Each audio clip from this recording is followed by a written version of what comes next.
प्रिय दर्शकों नमस्कार। एक बार फिर से उपस्थित हूँ आप सभी के बीच कुंडली अध्ययन की श्रृंखला को आगे बढ़ाते हुए। आज की पत्रिका एक महान व्यक्ति की है, इस पर हम चर्चा करें उससे पहले कुछ बातें और भी कर लेते हैं। यदि आप हमारे चैनल पहली बार आए हैं तो वीडियो को लाइक करें, चैनल को सब्सक्राइब कर दें और ऑल नोटिफिकेशन को भी ऑन कर दें ताकि मेरा हर एक वीडियो सबसे पहले आप तक पहुंचे।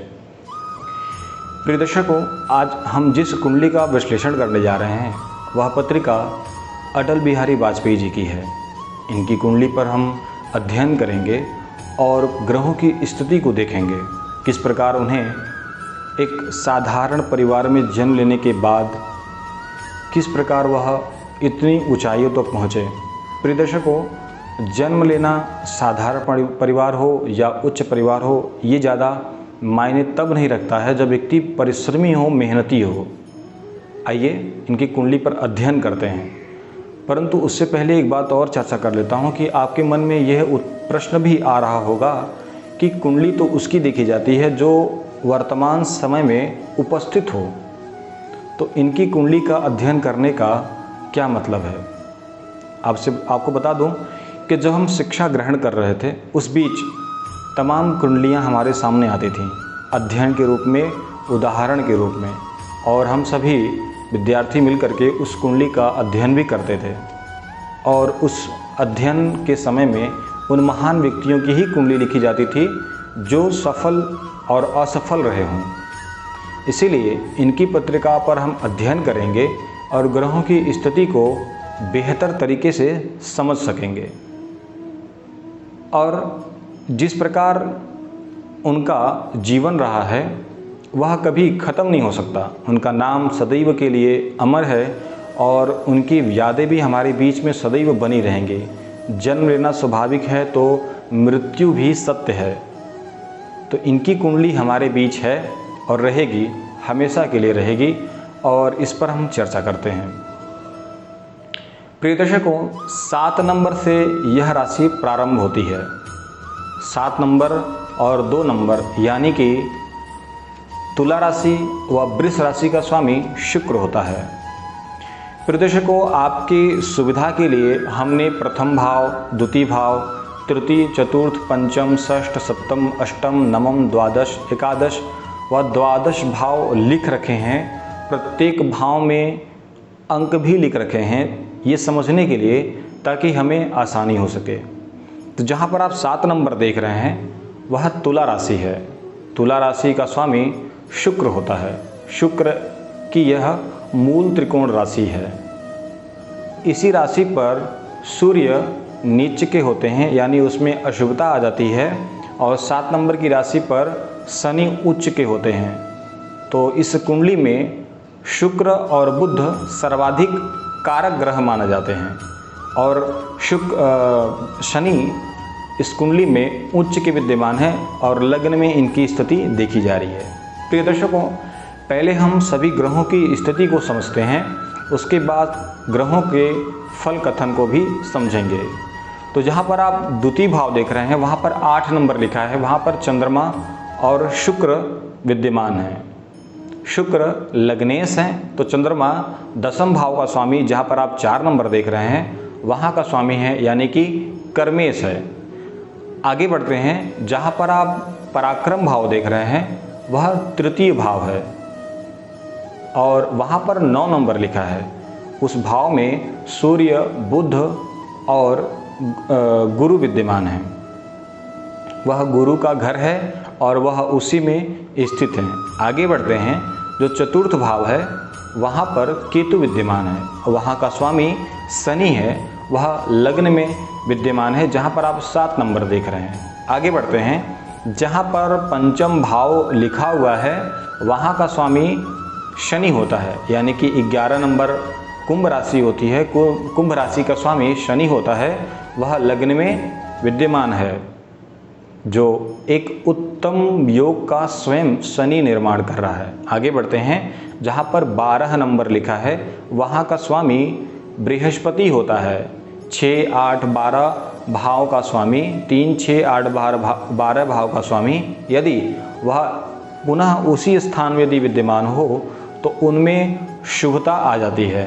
और मंगल छठे भाव में ही विद्यमान है, जहाँ पर आप 12 नंबर देख रहे हैं। आगे बढ़ते हैं। सप्तम भाव, लग्न से वह 7वां भाव होता है और वहाँ पर 1 नंबर लिखा है। वहाँ का स्वामी मंगल लग्न से छठे भाव में विद्यमान है।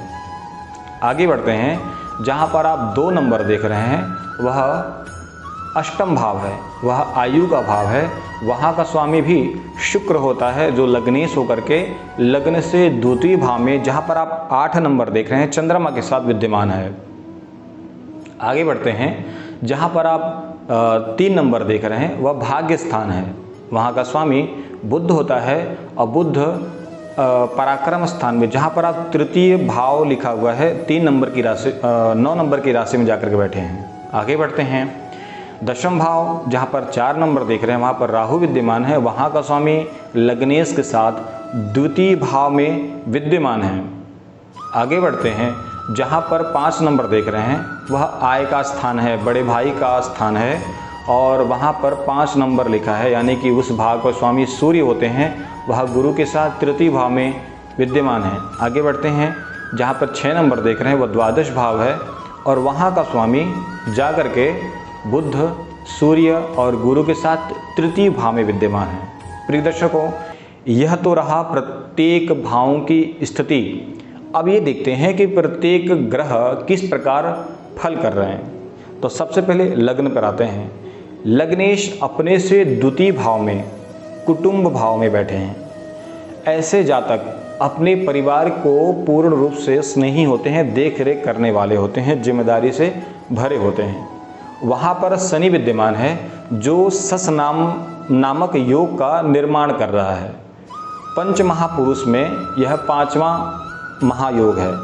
मंगल से, बुध से, सूर्य से, क्षमा करिएगा, सूर्य से नहीं, गुरु से और शनि से और शुक्र से यह पंच महापुरुष योग का निर्माण होता है। शनि लग्न में ही स्थित होकर के 7 नंबर की राशि उच्च राशि में स्थित होकर के शश नामक योग का निर्माण कर रहे हैं। शश नामक योग में जन्म लेने वाला जातक राजनीतिक नहीं करता, बल्कि राजनीतिक प्रख्यात होता है। उसके रग रग में राजनीतिक भरी रहती है। ऐसे व्यक्ति गांव का मुखिया या फिर राजा होते हैं या राजा के समान जीवन व्यतीत करते हैं। तो उनका जीवन कुछ ऐसा ही रहा। आगे बढ़ते हैं। जहाँ पर 8 नंबर लिखा है, चंद्रमा और शुक्र की स्थिति विपुल संपत्ति को दर्शाती है।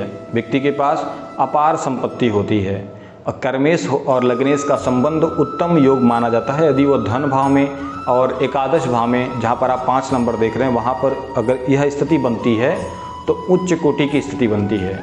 आगे बढ़ते हैं। जहाँ पर 9 नंबर देख रहे हैं वहाँ पर सूर्य, बुध और गुरु विद्यमान है। बृहस्पति स्वगृह बैठे हैं और स्वगृह ग्रह बहुत अच्छा फल करता है। सूर्य बुध से बुधादित्य योग का निर्माण कर रहा है और सूर्य तृतीय भाव में हो तो व्यक्ति के शत्रु उसके सामने आने से ही भयभीत होते हैं। छोटी से बड़ी यात्राओं का मालिक है और बड़े से बड़े यात्रा भी करने वाले होते हैं। आगे बढ़ते हैं। जहाँ पर 10 नंबर देख रहे हैं वहाँ पर केतु विद्यमान है और चतुर्थ भाव का स्वामी, जहाँ पर आप 10 नंबर देख रहे हैं, वह लग्न में विद्यमान है। व्यक्ति अपने परिवार के सुखों को पूर्ति करने वाला होता है, माता का स्नेही होता है और केतु चतुर्थ भाव में स्थित होने के नाते ऐसे व्यक्ति के जीवन में 2, 4, 10, 15 दिन के लिए या कभी कभार लंबे समय के लिए प्रशासनिक पीड़ा के अंदर रहना पड़ता है और उन्हें ऐसा 1-2 बार प्रशासनिक पीड़ा का सामना भी करना पड़ा था। आगे बढ़ते हैं। जहाँ पर आप पंचम भाव देख रहे हैं, 11 नंबर की राशि है। कुंभ राशि का स्वामी यानी शनि लग्न में विद्यमान है। आपकी कुंडली में भी अगर ऐसी स्थिति बनती हो, पंचमेश लग्न में हो, तो यह भी एक उत्तम योग का निर्माण करता है। व्यक्ति अपने पिता के नाम को आगे बढ़ाने वाला होता है, प्रख्यात होता है, शिक्षा में भी प्रवीण होता है, शिक्षा को आगे बढ़ाने वाला होता है। आगे बढ़ते हैं। जहाँ पर आप 12 नंबर देख रहे हैं वहाँ का स्वामी बृहस्पति, जो रोग, रिपु और शत्रु भाव का स्वामी भाव है, वहाँ का स्वामी जाकर के पराक्रम स्थान बैठा है और छठे भाव में मंगल विद्यमान होकर के शत्रुहंता योग का निर्माण कर रहे हैं। जो व्यक्ति के जीवन में शत्रु होंगे परंतु उनके आगे आने से भयभीत रहेंगे और ऐसा सुनने में आता है कि इनके जो विपक्षी थे वो भी इनकी बहुत आदर करते थे, बड़ा सम्मान करते थे। प्रिय दर्शकों, अब बारी आती है सप्तम भाव की, जहाँ पर आप 1 नंबर देख रहे हैं। किसी भी भाव का स्वामी यदि वो लग्न से छठे और 8वें और 12वें भाव में जाता है तो वह जिस भाव का स्वामी होता है उसकी हानि करता है। इस सप्तम भाव में 1 नंबर लिखा है। यहाँ का स्वामी मंगल अपने से द्वादश भाव व लग्न से छठे भाव में विद्यमान है और सप्तम भाव पर शनि की भी दृष्टि है और सप्तम भाव पर बृहस्पति की पंचम दृष्टि है, शनि की सप्तम दृष्टि है। तो सप्तमेश पर राहु की दृष्टि होने के नाते व्यक्ति को विवाह से संबंधित सुखों से वंचित कर दिया मंगल, क्योंकि वह लग्न से भी छठे 8वें 12वें भाव में स्थित है, वह अपने भाव से भी द्वादश भाव में स्थित है। आगे बढ़ते हैं। जो अष्टम भाव है वह आयु का भी भाव है और लग्नेश अपने ही भाव को देख रहा है जो जातक को पूर्ण आयु प्रदान करता है। आगे बढ़ते हैं। जहाँ पर 3 नंबर लिखा है वह भाग्य स्थान है। भाग्य स्थान पर सूर्य की भी दृष्टि है, बुध की और बृहस्पति की। तीनों ग्रह सप्तम दृष्टि से भाग्य स्थान को देख रहे हैं। सूर्य बुध से बुधादित्य योग जो व्यक्ति को भाग्यवान बनाता है, तो वहीं बृहस्पति की पूर्ण दृष्टि होने के नाते बृहस्पति बुद्धि के, ज्ञान के दाता हैं, तो धर्म के भी दाता हैं, जो धर्म और विद्या को प्रचार करने वाले होते हैं। ऐसे व्यक्ति सिर्फ धार्मिक नहीं होते बल्कि धार्मिक व अपने धर्म की स्थापना भी करने वाले होते हैं। जो व्यक्ति अपने धर्म को काफ़ी आगे तक इन्होंने ले गया था और कभी धर्म के प्रति इन्होंने कोई टिप्पणी नहीं की थी। आगे बढ़ते हैं। जहाँ पर 4 नंबर देख रहे हैं वह कर्म स्थान है।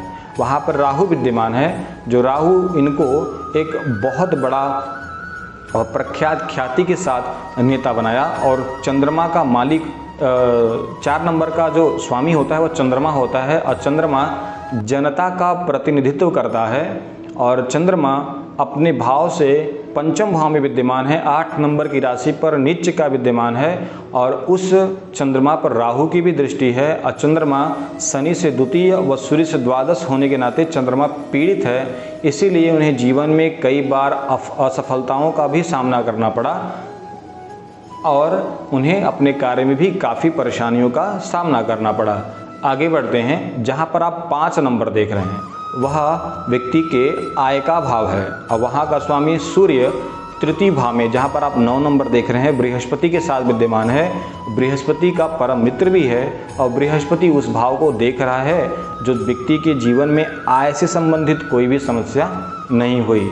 आगे बढ़ते हैं। जहाँ पर आप 6 नंबर देख रहे हैं वहाँ का स्वामी बुध होता है और बुध इस कुंडली में भाग्येश हैं और वो बड़ी यात्राओं का मालिक द्वादश भाव है, जो व्यक्ति को बहुत सूझबूझ के साथ यात्रा भी कराता है। बड़ा द्वादश भाव व्यय का भाव होता है और बृहस्पति के साथ विद्यमान होने के नाते व्यक्ति की बुद्धि, और जो एक बुध बुद्धि का कारक है तो बृहस्पति ज्ञान के कारक हैं। बुद्धि ज्ञान के साथ व्यक्ति अपने जीवन को संघर्ष से आगे बढ़ाता है और बड़ी बड़ी यात्राएं करता है। बहुत सूझबूझ के साथ धन का व्यय करने वाला होता है।